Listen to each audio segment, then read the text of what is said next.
नमस्कार, आप देख रहे हैं न्यूज 69 चैनल और मैं हूं आपके साथ अंकिता। चलिए रुक करते हैं खबरों की ओर। प्रदेश में बीजेपी सरकार ने 17 सालों में विकास का इतिहास लिखा है। 4,11,000 किलोमीटर आधुनिक सड़क का जाल बिछाया है।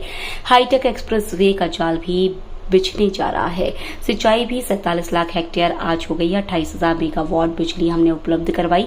मेडिकल कॉलेज की संख्या हमने 5 से 25 की चारों तरफ विकास के कार्य हो रहे हैं। इस साल विकास की दर 16% है। एग्रीकल्चर ग्रोथ रेट में 18% हासिल की है। पर कैपिटल इनकम 1,40,000 रुपए हो गई है। देश की जीएसडीपी में एमपी का योगदान 4.6% हो गया है। दिग्विजय सिंह की सरकार में एमपी की हालत खराब थी। 15 महीने की सरकार में भी वादे पूरे नहीं हुए। हमारी सरकार की जनहितकारी योजनाएं बंद कर दी थी। कमलनाथ ने प्रियंका जी को इन बातों का भी जवाब देना चाहिए। मणिपुर मामले पर बोले चौहान, घटना दुखद है, कड़ी से कड़ी सजा होनी चाहिए आरोपियों को। जैन मुनि की हत्या पर उन्होंने कहा कि जियो और जीनो 2 के ध्वजवाहक जैन मुनि की हत्या दुखद है। आरोपी किसी भी कीमत पर पक्ष नहीं जाने चाहिए। ये केवल संत का कत्ल नहीं है, ये देश के विश्वास का कत्ल है। इंडिया गठबंधन पर बोले मुख्यमंत्री, मोदी की लोकप्रियता से डरकर दागदार इकट्ठा हो रहे हैं। अभी दूल्हा तो तैयार नहीं हुआ, फूफा पहले नाराज हो गए हैं। भोपाल से न्यूज 69 के लिए आदिल खान की रिपोर्ट। और मुझे कहते हुए गर्व है कि प्रदेश में भारतीय जनता पार्टी की सरकार ने पिछले 17 वर्षों में विकास का एक नया इतिहास रचा है। 2003 तक जहां टूटी फूटी 1 लाख किलोमीटर सड़कें मध्य प्रदेश में हुआ करती थी, जिनको गड्ढों में ढूंढना पड़ता था, आज 4,11,000 किलोमीटर शानदार सड़कें बना के मध्य प्रदेश की जनता को हमने दी है। और अब नए expressway, Atal expressway, Vindhya expressway, Narmada expressway, उन पर आगे काम शुरू करने की हम तैयारी कर रहे हैं। सिंचाई की क्षमता जहां मध्य प्रदेश में केवल कांग्रेस, राजा, नवाब, अंग्रेज सबकी मिलाकर 7.5 लाख हेक्टर थी, बढ़ा के हमने कर दिया 47 लाख हेक्टर। और अभी भी मैं आज चिंकी बोरास सिंचाई की परियोजना जो 4,000 करोड़ रुपए से ज्यादा लागत की है, उसका शिलान्यास करने जा रहा हूं। रोज हजारों करोड़ रुपए के विकास के कामों का लोकार्पण और शिलान्यास हो रहा है। बिजली के मामले में जहां 2800 मेगावाट उपलब्धता हुआ करती थी 2003 तक, अब हमने 28,000 मेगावाट बिजली बनाई या उपलब्ध कराई है। ग्रामीण विकास हो या शहरी विकास, एक तरफ सीएम राज स्कूल के भवन बन रहे हैं। मेडिकल कॉलेज केवल 5 हुआ करते थे, अब 25 हमने या तो बन गए, बन रहे या स्वीकृत हो गए। कॉलेज जो स्कूल हो, मेट्रो हो, चाहे नया अस्पताल हो, ग्लोबल स्किल पार्क हो या मॉडल आईटीआई हो, चारों तरफ विकास के काम पूरी गति से चल रहे हैं। मध्य प्रदेश तेजी से आगे बढ़ रहा है। मुझे बताते हुए खुशी है कि मध्य प्रदेश की ग्रोथ रेट जो कभी माइनस में हुआ करती थी, इस साल 16% के ऊपर है, पिछले साल 18% के ऊपर थी। और मुझे कहते हुए भी गर्व है कि एग्रीकल्चर ग्रोथ रेट जो दुनिया में मानी जाती है कि 2-3% अगर है तो काफी है, लगातार 1 दशक से ज्यादा तक 18% की growth rate, agriculture growth rate Madhya Pradesh पे हासिल किए।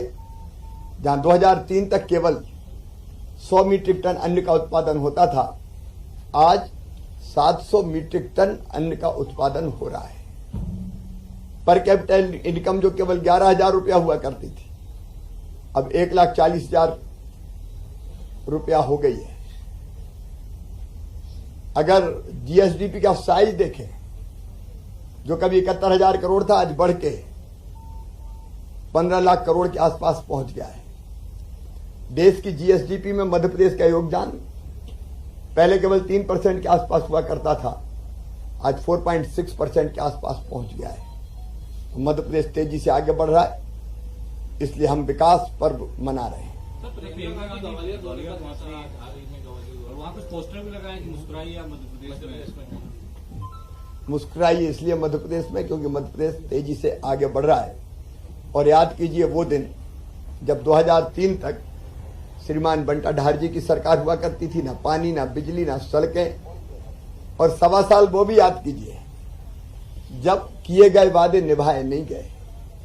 कर्जा माफी हो, बेरोजगारी भत्ता हो, किसानों को समर्थन मूल्य के ऊपर बोनस देना हो, एक भी वादा कांग्रेस ने पूरा नहीं किया था। उल्टे मैडम प्रियंका जी, बेटियों की हम शादी करते थे, शादियां तो हो गई, उनका पैसा नहीं दिया जो शादी के साथ दिया करते थे।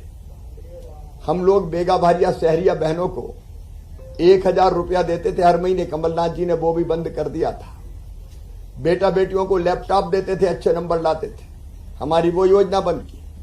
संबल बंद की, तीर्थ दर्शन बंद की, और तो और प्रधानमंत्री आवास योजना के मकान जो गरीबों के ऊपर छत देने का काम करते हैं, कांग्रेस की सरकार ने 1.25 साल में वो भी वापस लौटा दिए थे।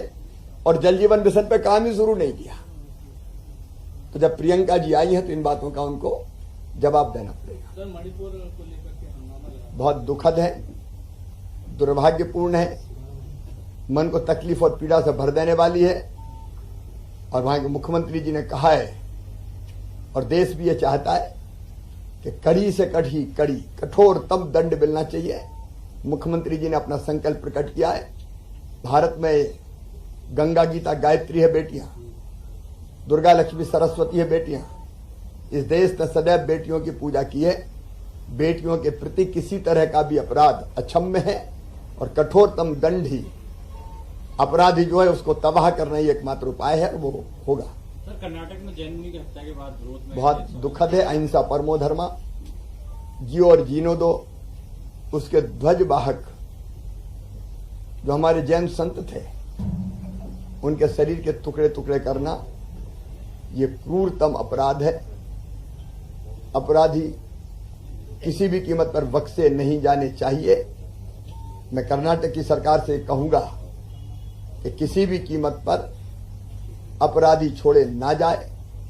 ये केवल जैन संतों का सवाल नहीं है। जैन संत वंदनीय है, पूजनीय है, त्याग के अनुपम उदाहरण है। वो उनका अपना कुछ नहीं है, वो तो लोक कल्याण के लिए काम करते हैं। लेकिन ये देश का अपमान है, देश के विश्वास का कत्ल किया गया है, ये संतों के विश्वास का कत्ल किया गया है। अपराधियों को किसी भी कीमत पर छोड़ा नहीं जाना चाहिए। अब इंडिया गठबंधन हो गया है। प्रधानमंत्री श्रीमान नरेंद्र मोदी जी की लोकप्रियता इतनी जबरदस्त है कि अलग अलग राज्यों में एक दूसरे को पानी पी पी के गाली देने वाले, कोसने वाले, आपस में लड़ने वाले अब दिल्ली में दोस्ती इसलिए कर रहे हैं कि मोदी जी अगर रहे तो उनके काले कारनामे जो जिनने किए हैं, भ्रष्टाचार जिनने किया है, वो किसी भी कीमत पर बचेंगे नहीं।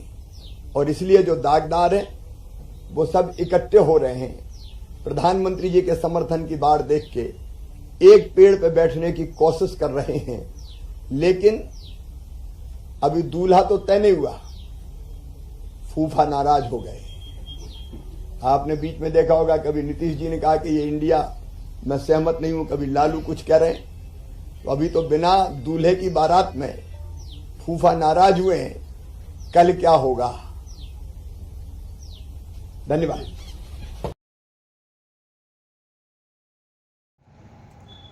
हजारों करोड़ रुपए के विकास के कामों का लोकार्पण और शिलान्यास हो रहा है। बिजली के मामले में जहां 2800 मेगावाट उपलब्धता हुआ करती थी 2003 तक, अब हमने 28,000 मेगावाट बिजली बनाई या उपलब्ध कराई। ग्रामीण विकास हो या शहरी विकास, एक तरफ सीएम राज स्कूल के भवन बन रहे हैं, मेडिकल कॉलेज केवल 5 हुआ करते थे, अब 25 हमने या तो बन गए, बन रहे या स्वीकृत हो गए। कॉलेज हो, स्कूल हो, मेट्रो हो, चाहे नया अस्पताल हो, ग्लोबल स्किल पार्क हो या मॉडल ITI हो, चारों तरफ विकास के काम पूरी गति से चल रहे हैं। मध्य प्रदेश तेजी से आगे बढ़ रहा है। मुझे बताते हुए खुशी है कि मध्य प्रदेश की ग्रोथ रेट जो कभी माइनस में हुआ करती थी, इस साल 16% के ऊपर है। पिछले साल 18। इसी तरह की और खबरें देखने के लिए बने रहे हमारे साथ, देखते रहिए News 69 चैनल। जब तक के लिए धन्यवाद।